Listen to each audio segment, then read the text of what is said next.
ਸਤਿ ਸ਼੍ਰੀ ਅਕਾਲ ਜੀ। ਚੈਨਲ ਪੰਜਾਬੀ ਦੇਖ ਰਹੇ ਸਾਰੇ ਦਰਸ਼ਕਾਂ ਦਾ ਮੈਂ ਸ਼ਰੀ ਸਵਾਗਤ ਕਰਦੀ ਹਾਂ। ਬੁਲੇਟਿਨ ਦਾ ਆਗਾਜ਼ ਕਰ ਲੈਂਦੇ ਹਾਂ ਹੈਡਲਾਈਨਸ ਦੇ ਨਾਲ।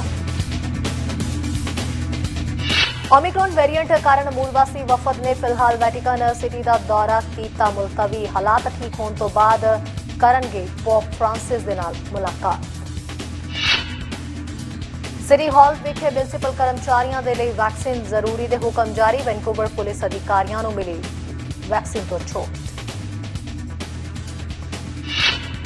विश्व पंजाबी कॉन्फ्रेंस टोरांटो के वलों श्री गुरु तेग बहादुर साहिब जी के 400 साला प्रकाश उत्सव को समर्पित करवाया गया सैमीनार। गुरु साहिब जी की जीवनी संबंधी 5 पर्चे किए गए पेश। खबरां विस्तार दे नाल। AFN चीफ के मुताबिक ओमिक्रॉन कोविड-19 वेरिएंट कारण मूलवासी वफद ने वैटिकन की यात्रा दे विच फिलहाल देरी कर दी है। यात्रा मुलतवी की गई है फिलहाल अनमिथे समय ਲਈ। असैंबली ऑफ फर्स्ट नेशनस ने नैशनल चीफ के मुताबिक पोप फ्रांसिस के नाल मुलाकात करने के लिए वैटिकन जाने वाले ਜਿਹੜੇ मूल वासी वफद ने ओमिक्रॉन कोविड-19 रूपों बारे वध रही चिंतावां कारण अपनी यात्रा दे विच देरी कर दी है। उन्होंने मंगलवार सवेरे मुख मैंबरां दे नाल वर्चुअल इकत्तरता दे विच यह ऐलान किया है। उन्होंने कहा इस यात्रा की 18 दसंबर के हफ्ते ਲਈ की ਜਿਹੜੀ गई सी, पर हुण नवे कोविड-19 रूपों के खतरे कारण इसनूं मुलतवी कर दिता गया है। कैथोलिक बिशपां की कैनेडियन कॉन्फ्रेंस के बुलारे ने कहा है कि मुलतवी बारे अजे भी चर्चा की जा सकती है। कैथोलिक बिशप ते मूलवासी भाईवाल इस समय अंतिम फैसला लैण दे लई मीटिंग कर रहे हैं। मीटिंग तो बाद एक अपडेट प्रदान किया जाएगा। ये मीटिंग 14 तो 21 दिसंबर तक वैटिकन विखे होनी सी। AFN वफद ने पोप फ्रांसिस नूं कैनेडा के रिहायशी स्कूल प्रणाली दे विच कैथोलिक चर्च की भूमिका के लिए माफ़ी मंगण दे लई दबाव पाउण दी योजना बनाई है। पोप फ्रांसिस दे नाल मिलण वाले वफद दे विच 25 तो 30 मूलवासी लोकां दे शामिल होने की उम्मीद सी। वफद सीनियर्स जिहड़े ने सीनियर्स दा गया ते उस तो बाद इस विच रिहायशी स्कूल के जिहड़े बचे हुए नौजवानों का एक वफद भी जिहड़ा शामिल सी। कैनेडियन बिशपां के एक छोटे समूह ने भी 17 दिसंबर ते 20 दिसंबर के विचकार हाज़र होना तय किया सी। मार्क मिलर के मुताबिक स्थिति उदास वाली सी, पर वह सेहत ते सुरक्षा नूं पहली तरजीह के तौर पर देख के खुश सी। मिलर ने अगे कहा है कि पोप फ्रांसिस नूं मूलवासी लोगों ते उन्हां दे रिहायशी स्कूलों तो पैदा हुए संघर्षां बारे सिद्धे सुनन की लोड़ है। उन्होंने कहा सी इंडिजनस सर्विसिज कैनेडा विखे दे लई तैयार हाँ अते ये मंदभागा है क्योंकि हॉली फादर नूं सिद्धे वकीलों तो सुनन की लोड़ है। असी इत्थे मदद ते समर्थन दे लई हाँ। मिलर ने कहा है कि रिकॉन्सिलिएशन का रस्ता वक्खो वखरा है, पर यह महत्वपूर्ण है कि पोप मूलवासी लोगों के नाल मिलन जो अपनियां चिंतावां प्रगट करने के योग होणगे। रिकॉन्सिलिएशन दीयां बहुत सारियां शाखावां ने, ये उन्हां दे विचों एक है। हॉली फादर तो पूरे ते संपूर्ण माफ़ी प्राप्त करना, चंगा करन ते कुछ चीज़ां नूं खत्म करन दे मार्ग दे उत्ते एक महत्वपूर्ण है, पर यह सिर्फ इसका एक हिस्सा है। सिटी ऑफ वैनकूवर के सारे कर्मचारियों नूं हुण 6 दिसंबर की आखिरी तारीख आउण ते बाद हुण उस तो किते भी आन जाण तो बाद सिटी हॉल वर्गियां थावां दे उत्ते जे जाना है तो इजाजत देने के लिए कोविड-19 के विरुद्ध पूरी तरह टीकाकरण किया जाना चाहिए है। पर शहर के नाम वाली वर्दी के बावजूद वैनकूवर पुलिस विभाग उस दिशा दे विच नहीं आउंदा है ते अफसरां नूं टीकाकरण की लोड़ नहीं पेगी। VPD यानी वैनकूवर पुलिस बोर्ड के मार्गदर्शन अधीन आउंदा है, जिसने म्यूनसिपल कर्मचारियों के निर्देशों की नकल करने की चोण नहीं की है। ये इकल्ला नहीं है, बहुत घट लोअर मेनलैंड पुलिस विभागां ने अफसरां दे लई वैक्सीनेशन का आदेश लियाउण की चोण की है।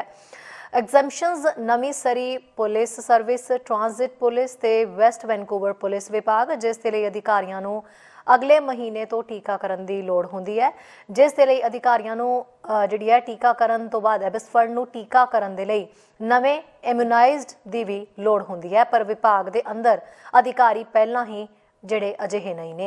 लोअर मेनलैंड तो बाहर टीकाकरण की लोड़ वाला दूजा विभाग विक्टोरिया है, जिथे पुलिस मुखी ने इस फैसले नूं स्टाफ मैंबरां ते जनता की सुरक्षा की पुष्टि करने के लिए एक वाधू सावधानी वजों दस्सिया है। ये जिहड़ा अध नवंबर तो बाद लागू होया है। प्रधानमंत्री के आदेशों के तहत RCMP के सारे मैंबरां नूं टीकाकरण किया जाना चाहिए है ते जिहड़े नहीं टीका लैंदे उन्होंने भी सख्ती दे नाल नजिठण की लोड़ है। उन्होंने नवंबर के अध दे विच बिना तनख्वाह के छुट्टी ते रखा गया। ये पूरब वल एक वखरा जिहड़ा है ਉਹ ਮਿਊਟਨ ਹੈ, ਜਿੱਥੇ 200 ਗੈਰ ਟੀਕਾਕਰਨ ਵਾਲੇ ਟੋਰਾਂਟੋ ਪੁਲਿਸ ਅਫਸਰਾਂ ਤੇ ਨਾਗਰਿਕ ਜਿਹੜੇ ਨੇ ਕਰਮਚਾਰੀਆਂ ਨੂੰ ਉਹਨਾਂ ਦੀ ਅਨਵੈਕਸੀਨੇਟਡ ਸਥਿਤੀ ਦੇ ਕਾਰਨ ਬਿਨਾਂ ਅਦਾਇਗੀ ਛੁੱਟੀ ਤੇ ਰੱਖਿਆ ਗਿਆ ਸੀ। ਇਸ ਬਾਰੇ ਕੋਈ ਜਾਣਕਾਰੀ ਨਹੀਂ ਹੈ ਕਿ ਅਫਸਰਾਂ ਦੇ ਨੁਕਸਾਨ ਨੇ ਪੁਲਿਸ ਕਾਰਜਾਂ ਨੂੰ ਕਿਵੇਂ ਪ੍ਰਭਾਵਿਤ ਕੀਤਾ ਹੈ, ਪਰ ਟੋਰਾਂਟੋ ਪੁਲਿਸ ਮੁਖੀ ਦਾ ਕਹਿਣਾ ਹੈ ਕਿ ਇਹ ਫੈਸਲਾ ਉਹਨਾਂ ਭਾਈਚਾਰਿਆਂ ਦੀ ਸੁਰੱਖਿਆ ਨੂੰ ਯਕੀਨੀ ਬਣਾਉਣ ਦੇ ਲਈ ਲਿਆ ਗਿਆ ਹੈ। ਅੱਗੇ ਦੇਖਦੇ ਹਾਂ ਅਹਿਮ ਮੁੱਦੇ ਤੇ ਆਧਾਰਿਤ ਗੱਲ ਅੱਜ ਦੀ। ओमिक्रॉन वेरिएंट बारे अज सारा दिन फिर चर्चा हुई है, कल भी चर्चा हुई है, पिछले दिनों तो चर्चा चलती है। कारण कदे कोई हुंदा कदे कोई हुंदा ते हुण अज जिहड़ा वड्डा कारण सामने आया कि जिहड़े लोग अफ्रीका दे उन्हां देशां तो कैनेडा आ रहे आ जिन्हां देशां दे उत्ते कैनेडा ने पिछले दिनों दे विच पाबंदियां लाईयां सी, उन्हां नूं बहुत मुश्किल दा सामना करना पै रिहा। मुश्किल की है? ਉਹਨਾਂ ਦੇ ਲਈ ਖਾਸ ਨਿਯਮ ਬਣਾਏ ਗਏ ਸੀ ਕਿ ਜਦੋਂ ਆਉਂਦੇ ਆ ਉਹਨਾਂ ਨੂੰ ਇੱਕ ਤਾਂ ਉੱਥੋਂ ਟੈਸਟ ਕਰਵਾਉਣਾ ਪਊਗਾ, ਫਿਰ ਉਹਨਾਂ ਨੂੰ ਕਿਸੇ ਦੂਜੀ ਕੰਟਰੀ 'ਚੋਂ ਟੈਸਟ ਕਰਵਾਉਣਾ ਪਊਗਾ, ਫਿਰ ਉਹਨਾਂ ਦਾ ਏਅਰਪੋਰਟ ਦੇ ਉੱਤੇ ਆ ਕੇ ਕੈਨੇਡਾ ਦੇ ਵਿੱਚ ਟੈਸਟ ਹੋਊਗਾ। ਕੈਨੇਡਾ ਏਅਰਪੋਰਟ ਦੇ ਉੱਤੇ ਜਦੋਂ ਉਹਨਾਂ ਦਾ ਟੈਸਟ ਹੋ ਰਿਹਾ, ਉਹਦੇ ਤੋਂ ਬਾਅਦ ਉਹਨਾਂ ਨੂੰ ਕੁਆਰੰਟਾਈਨ ਕਰਨ ਦੇ ਲਈ ਹੋਟਲਾਂ ਦੇ ਵਿੱਚ ਭੇਜਿਆ ਜਾ ਰਿਹਾ। ਹੋਟਲਾਂ ਦੇ ਵਿੱਚ ਹਾਲਤ ਬਹੁਤ ਮਾੜੀ ਆ।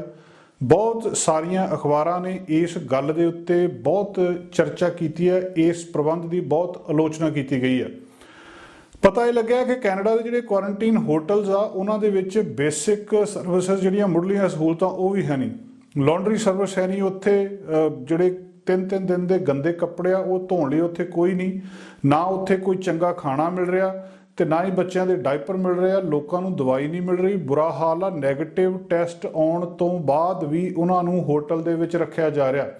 ਜੇ ਕਿਸੇ ਦਾ ਸ਼ੁੱਕਰਵਾਰ ਨੂੰ ਟੈਸਟ ਹੋਇਆ, ਸ਼ਨੀਵਾਰ ਨੂੰ ਨੈਗੇਟਿਵ ਆ ਗਿਆ, ਤੁਹਾਨੂੰ ਸ਼ਨੀਵਾਰ ਨੂੰ ਘਰ ਭੇਜ ਦੇਣਾ ਚਾਹੀਦਾ, ਪਰ ਲੋਕ ਸ਼ਿਕਾਇਤ ਕਰ ਰਹੇ ਆ ਕਿ ਸਾਨੂੰ ਐਤਵਾਰ ਨੂੰ ਵੀ ਨਹੀਂ, ਸੋਮਵਾਰ ਨੂੰ ਜਾ ਕੇ ਦੱਸਿਆ ਜਾ ਰਿਹਾ ਕਿ ਹੁਣ ਤੁਸੀਂ ਘਰ ਜਾ ਸਕਦੇ ਹੋ।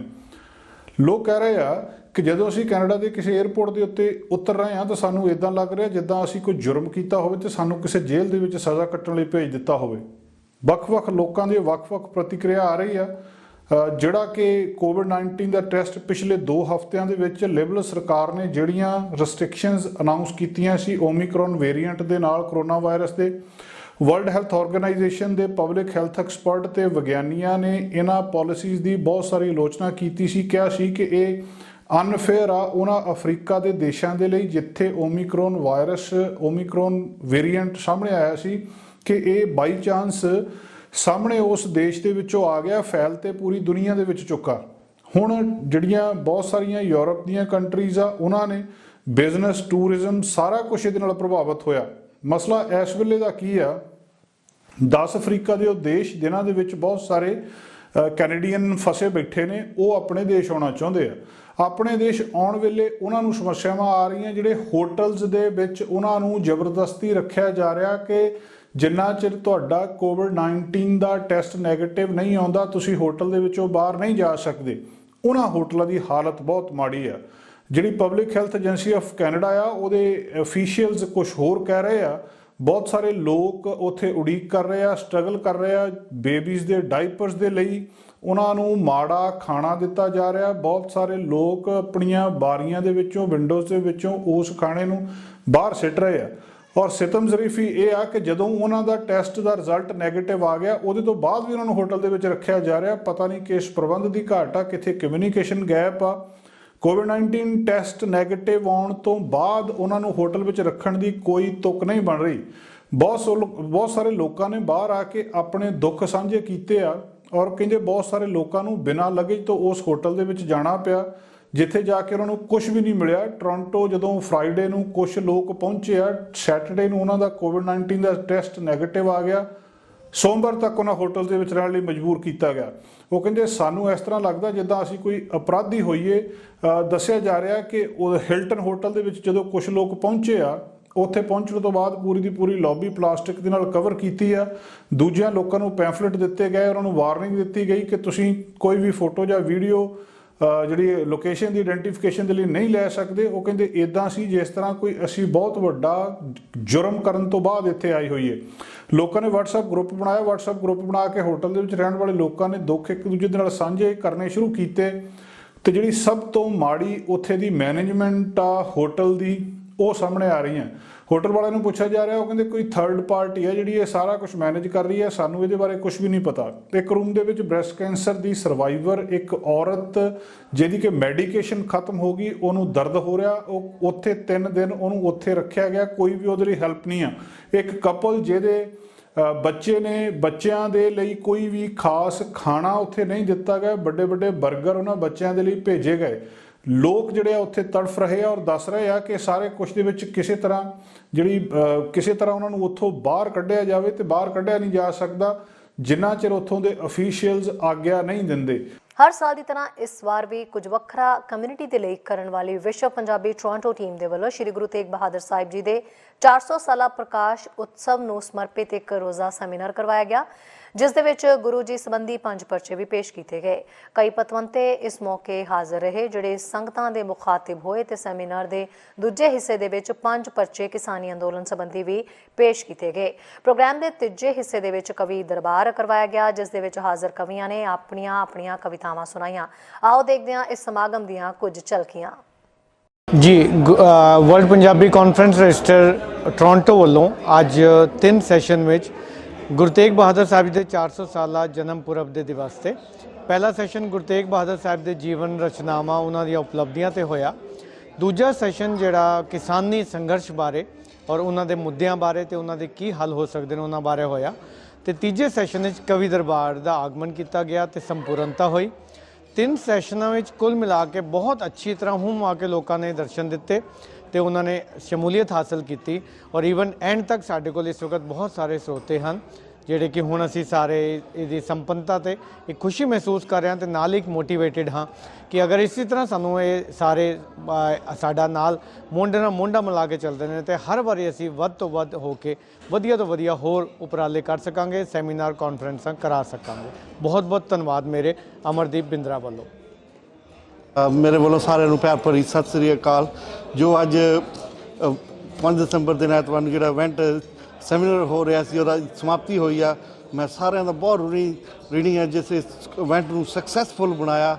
सवेर तो लैके हुण दे लो शाम के 7 बजे आ ते हजे भी हाल दे विच बहुत सारे दर्शक इत्थे डिनर कर रहे आ ते मैं सारे का समुची टीम का अपने मीडिया का बहुत दिलों धन्नवादी हाँ। इस इवेंट नूं तुसीं सक्सैसफुल बनाया। वाहिगुरू जी का खालसा, वाहिगुरू जी की फतेह। अज का प्रोग्राम विश्व पंजाबी कॉन्फ्रेंस रजिस्टर्ड टोरंटो वालों कराया गया। ये गुरु तेग बहादुर जी के 400 साला प्रकाश उत्सव नूं समर्पित एक रोज़ा सैमीनार है सी ते इहदे विच पहला हिस्सा जिहड़ा हैगा वो गुरु जी के जीवन ते सिक्ख्यावां नूं समर्पित सी, जिहदे विच 5 विद्वानां ने पेपर पेश किए, जिन्हां विच Sardar Puran Singh Pandhi, doctor DP Singh, doctor Davinder Singh Sekhon ਤੇ डॉक्टर गुरनाम कौर बल नाल दी नाल प्रोफैसर अपने सरदार प्यारा ਸਿੰਘ शामिल सन।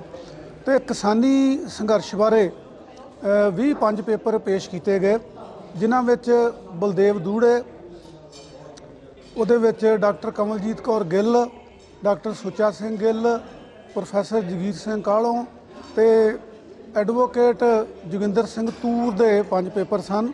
तो पहले जिहड़े सैशन आ, पहले सैशन की जिहड़ी बहस आरंभ करन दी जां समाप्त करन दी जिम्मेवारी आ वो प्रोफैसर जगीर ਸਿੰਘ ਕਾਹਲੋਂ होरां निभाई और दूजे सैशन की जिहड़ा समाप्त करना सीगा वो प्रिंसीपल सरवण ਸਿੰਘ होरां ने कीता।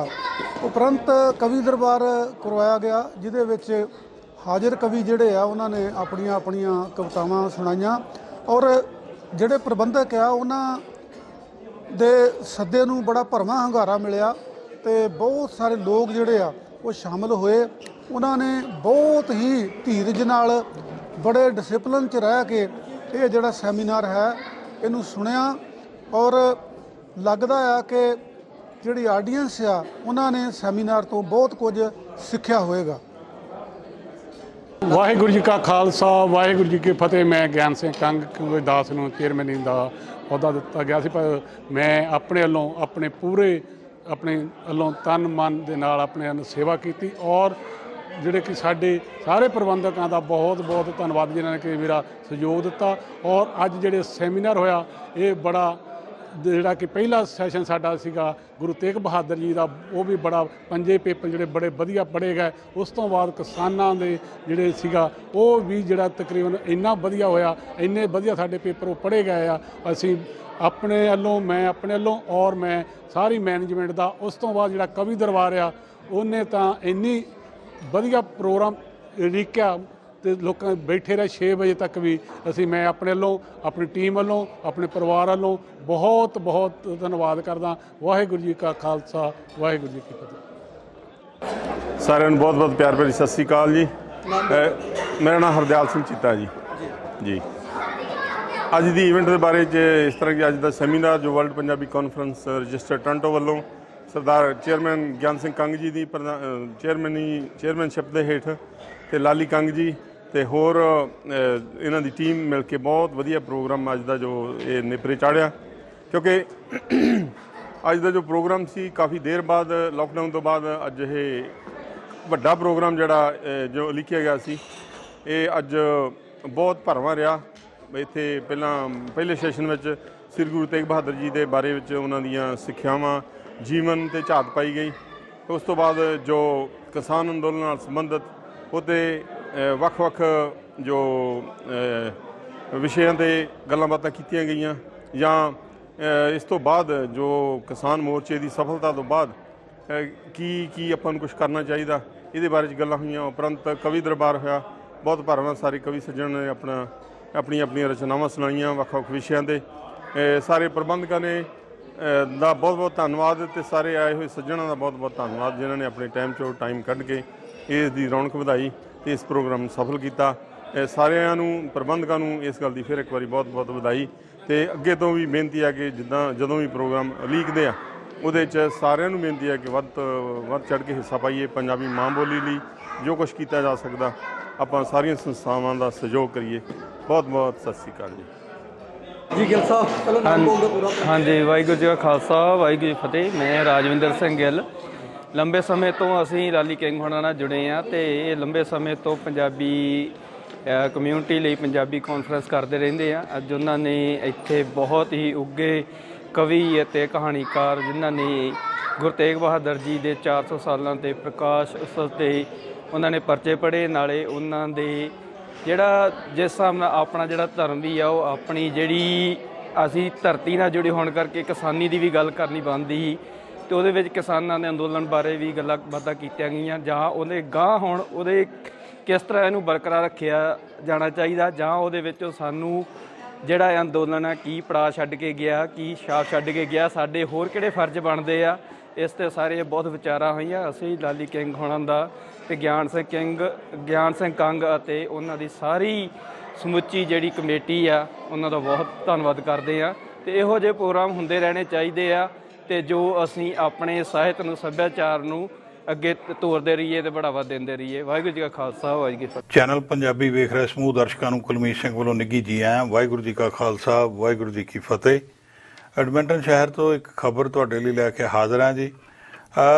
ਤੁਹਾਨੂੰ ਯਾਦ ਹੋਣਾ ਸਸਕੈਚੁਆਨ ਦੇ ਵਿੱਚ 2018 ਦੇ ਵਿੱਚ ਇੱਕ ਐਕਸੀਡੈਂਟ ਹੋਇਆ ਸੀਗਾ, ਜਿਹਦੇ ਵਿੱਚ ਜੂਨੀਅਰ ਹਾਕੀ ਲੀਗ ਦੇ ਪਲੇਅਰ ਇੱਕ ਬੱਸ 'ਚ ਟਰੈਵਲ ਕਰ ਰਹੇ ਸੀਗੇ ਔਰ ਦੂਸਰੇ ਪਾਸੇ ਇੱਕ ਵਿਅਕਤੀ ਪੰਜਾਬੀ 33 ਸਾਲਾਂ ਦਾ ਜਸਕੀਰਤ ਸਿੰਘ ਸਿੱਧੂ ਜਿਹੜਾ ਇੱਕ ਸੈਮੀ ਟ੍ਰੇਲਰ ਟਰੱਕ ਚਲਾਉਂਦਾ ਆ ਰਿਹਾ ਸੀ ਔਰ ਉਹ ਸਟਾਪ ਸਾਈਨ ਮਿਸ ਕਰ ਗਿਆ, ਜਿਹਦਾ ਕਰਕੇ ਉਹ ਬੱਸ ਦੇ ਨਾਲ ਉਹਦੀ ਟੱਕਰ ਹੋ ਗਈ ਔਰ ਉਹ ਐਡਾ ਭਿਆਨਕ ਹਾਦਸਾ ਹੋਇਆ ਸੀ। 16 ਨੌਜਵਾਨ ਜਿਹੜੇ ਸੀ ਜੀ ਉਹਦੇ ਵਿੱਚ ਮਾਰੇ ਗਏ ਸੀਗੇ ਤੇ 13 ਫੱਟੜ ਹੋ ਗਏ ਸੀਗੇ।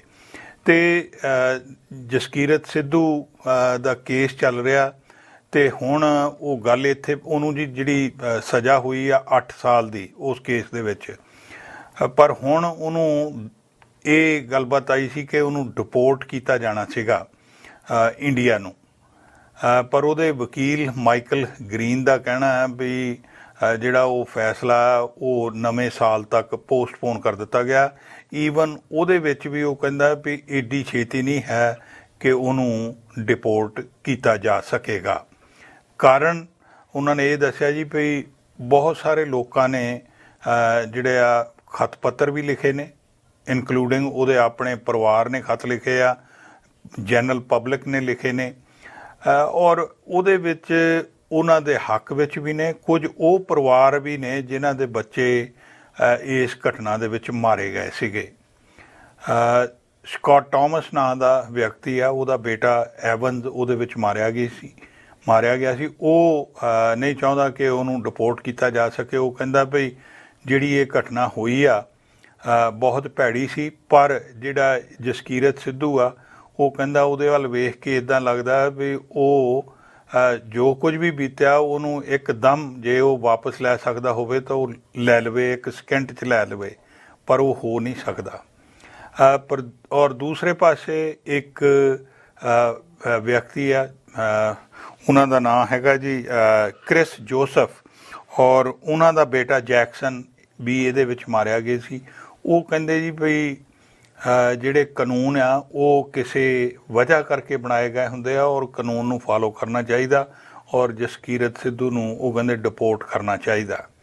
ਉਹ ਕਹਿੰਦੇ ਵੀ ਜੇ ਜਸਕੀਰਤ ਸਿੱਧੂ ਜਿਹੜਾ ਉਹਨੂੰ ਡਿਪੋਰਟ ਕੀਤਾ ਜਾਂਦਾ ਤੇ ਹੋ ਸਕਦਾ ਕਹਿੰਦਾ ਮੈਂ ਮਤਲਬ ਇਸ ਆਈਡੀਏ ਦੇ ਨਾਲ ਬਾਅਦ ਦੇ ਵਿੱਚ ਮਨ ਦੇ ਵਿੱਚ ਆਵੇ ਕਿ ਹਾਂ ਵੀ ਚਲੋ ਉਹਨੂੰ ਮੈਂ ਮਾफ़ ਕਰ ਦਿਆਂ ਤੇ ਮਾफ़ ਕਰ ਸਕਦਾ। ਪਰ ਹਾਲ ਦੀ ਘੜੀ ਉਹ ਕਹਿੰਦਾ ਜੇ ਉਹ ਇੱਥੇ ਰਹਿੰਦਾ ਤਾਂ ਉਹਦੇ ਨਾਲ ਸਾਡਾ ਦੁੱਖ ਦਰਦ ਜਿਹੜਾ ਉਹ ਹੋਰ ਵੀ ਵਧੇਗਾ ਤੇ ਮੈਂ ਕਹਿੰਦਾ ਉੱਥੇ ਇਸ ਹੱਦ ਤੱਕ ਨਹੀਂ ਜਾਣਾ ਚਾਹੁੰਦਾ। ਪਰ ਮਾਈਕਲ ਗ੍ਰੀਨ ਜਿਹੜੇ ਵਕੀਲ ਨੇ ਜਸਕੀਰਤ ਸਿੱਧੂ ਦੇ, ਉਹ ਕਹਿੰਦੇ ਜੀ ਵੀ ਜਿਹੜੀ ਕੈਨੇਡਾ ਹੈ ਆਪਣੀ ਬਾਰਡਰ ਫੋਰਸ, ਉਹਨਾਂ ਵੱਲੋਂ ਕਿਹਾ ਗਿਆ ਵੀ ਭਾਈ ਤੁਸੀਂ ਸਾਨੂੰ ਇੱਕ ਨਵੀਂ ਰਿਪੋਰਟ ਤਿਆਰ ਕਰਕੇ ਦਿਓ ਤਾਂ ਕਿ ਉਹਦੇ 'ਤੇ ਅਸੀਂ ਸਾਰੀ 'ਤੇ ਦੇਖਭਾਲ ਕਰੀਏ। ਹਾਲਾਂਕਿ ਮਾਈਕਲ ਗ੍ਰੀਨ ਕਹਿੰਦਾ ਜੀ ਸਾਡੇ ਕੋਲ ਕੋਈ ਨਵਾਂ ਐਵੀਡੈਂਸ ਜਾਂ ਹੋਰ ਕੋਈ ਏਡੀ ਗੱਲਬਾਤ ਨਹੀਂ ਹੈ, ਪਰ ਅਸੀਂ ਫਿਰ ਵੀ ਪੂਰੀ ਕੋਖ ਕਰਕੇ ਉਹਨਾਂ ਨੂੰ ਸਬਮਿਟ ਕਰ ਰਹੇ ਹਾਂ ਤਾਂ ਕਿ ਕੋਈ ਗੱਲ ਇੱਦਾਂ ਬਾਹਰ ਨਾ ਰਹਿ ਜਾਏ ਕਿ ਬਾਅਦ ਦੇ ਵਿੱਚ ਪਛਤਾਵਾ ਹੋਵੇ ਕਿ ਯਾਰ ਅਸੀਂ ਆਹ ਨਹੀਂ ਲਿਖ ਕੇ ਦਿੱਤਾ। ਸੋ ਕਹਿੰਦੇ ਵੀ ਇਸ ਵੇਲੇ ਹਜੇ ਜਸਕੀਰਤ ਸਿੱਧੂ ਨੂੰ ਡਿਪੋਰਟ ਜਿਹੜਾ ਉਹ ਇੰਨੀ ਤੇਜ਼ੀ ਦੇ ਨਾਲ ਨਹੀਂ ਕੀਤਾ ਜਾ ਸਕਦਾ। ਉਹਦੇ ਬਾਰੇ ਡਿਸੀਜਨ ਜਿਹੜਾ ਉਹ ਗਾਂ ਨਵੇਂ ਸਾਲ ਦੇ ਵਿੱਚ ਆਵੇਗਾ। ਚੈਨਲ ਪੰਜਾਬੀ ਲਈ ਕੁਲਮੀਤ ਸਿੰਘ ਸੰਘਾ, ਐਡਮੰਟਨ। ਸੋ ਖਬਰਾਂ ਤੇ ਜਾਣਕਾਰੀਆਂ ਦਾ ਸਿਲਸਿਲਾ ਫਿਲਹਾਲ ਇੱਥੇ ਮੁੱਕਦਾ। ਨਵੀਆਂ ਤੇ ਤਾਜ਼ਾ ਖਬਰਾਂ ਲੈ ਕੇ ਫਿਰ ਤੋਂ ਹਾਜ਼ਰ ਹੋਵਾਂਗੇ। ਇਜਾਜ਼ਤ ਚਾਹੁੰਦੇ ਹਾਂ। ਧੰਨਵਾਦ। ਸਾਡਾ ਹਰ ਇੱਕ ਪ੍ਰੋਗਰਾਮ ਦੇਖਣ ਤੇ ਸਾਡੇ ਨਾਲ ਜੁੜਨ ਲਈ ਸਬਸਕ੍ਰਾਈਬ ਕਰੋ ਚੈਨਲ ਪੰਜਾਬੀ ਤੇ ਨੋਟੀਫਿਕੇਸ਼ਨ ਲਈ ਬੈਲ ਆਈਕਨ ਵਾਲੇ ਬਟਨ ਤੇ ਕਲਿੱਕ ਕਰੋ।